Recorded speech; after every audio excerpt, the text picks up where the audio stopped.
Assalamualaikum warahmatullahi wabarakatuh. Yang terhormat Bapak Dhani Muhtada selaku dosen pengampu mata kuliah Politik Hukum. Perkenalkan, saya Rahma Auliasari dengan NIM 23080010029.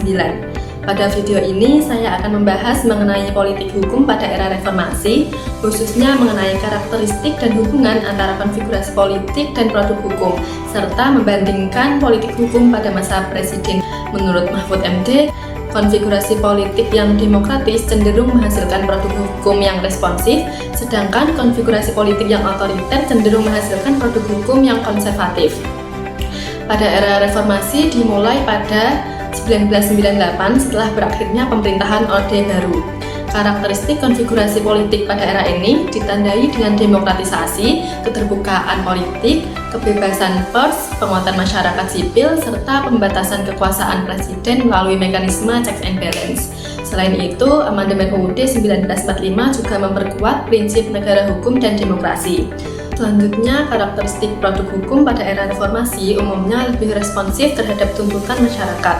Hal ini terlihat dari lahirnya berbagai peraturan yang bertujuan memperkuat demokrasi, desentralisasi, pemerintahan, dan pembangunan nasional. Contohnya pada bidang pemilu, Undang-Undang Nomor 3 Tahun 1999 tentang pemilu yang membuka sistem multipartai. Selanjutnya tentang Pemda, Undang-Undang Nomor 32 Tahun 2004 tentang pemerintahan daerah yang memperkuat otonomi daerah dan pilkada secara langsung. Selanjutnya agraria, Undang-Undang Nomor 2 Tahun 2012 tentang pengadaan tanah bagi pembangunan untuk kepentingan umum yang memberikan kepastian hukum dalam penyediaan tanah untuk pembangunan.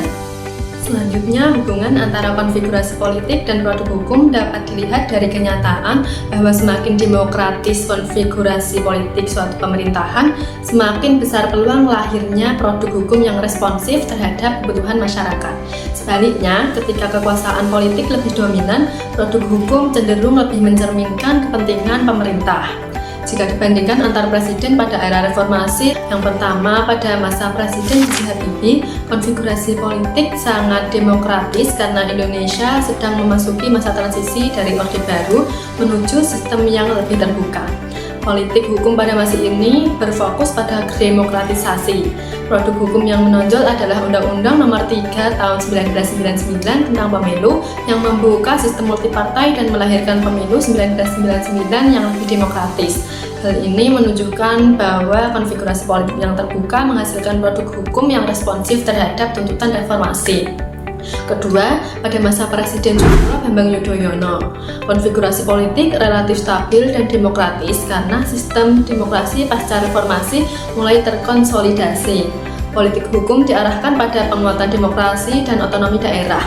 Contohnya, Undang-Undang Nomor 32 Tahun 2004 tentang pemerintahan daerah yang memperkuat pelaksanaan otonomi daerah dan pemilihan kepala daerah secara langsung. Selain itu, terdapat Undang-Undang Nomor 2 Tahun 2012 tentang pengadaan tanah yang mendukung pembangunan infrastruktur dengan tetap memberikan kepastian hukum. Yang ketiga, pada masa Presiden Joko Widodo, konfigurasi politik tetap demokratis tetapi didukung koalisi besar di parlemen sehingga posisi pemerintah menjadi lebih dominan dalam pembentukan kebijakan. Politik hukum pada masa ini lebih berorientasi pada pembangunan ekonomi dan investasi. Contohnya Undang-Undang Nomor 11 Tahun 2020 tentang Cipta Kerja yang kemudian ditetapkan menjadi Undang-Undang Nomor 6 Tahun 2023. Pemerintah menilai regulasi ini penting untuk meningkatkan investasi dan membuka lapangan kerja. Tetapi sebagian masyarakat mengkritik proses pembentukannya karena dianggap kurang partisipatif. Menurut saya, era reformasi berhasil membawa Indonesia menuju sistem yang lebih demokratis dibandingkan masa sebelumnya. Namun, kualitas produk hukum malah menghadapi tantangan. Beberapa produk hukum telah mencerminkan aspirasi masyarakat, tetapi ada pula yang menimbulkan perdebatan karena dianggap lebih mengutamakan kepentingan pembangunan atau politik tertentu. Nah, kesimpulannya, politik hukum era reformasi menunjukkan bahwa konfigurasi politik memiliki pengaruh besar terhadap karakter produk hukum yang dihasilkan. Semakin demokratis konfigurasi politik, semakin besar peluang lahirnya hukum yang responsif. Nah, oleh karena itu, partisipasi masyarakat dan transparansi dalam pembentukan hukum perlu terus diperkuat agar tujuan negara hukum yang demokratis dapat terwujud.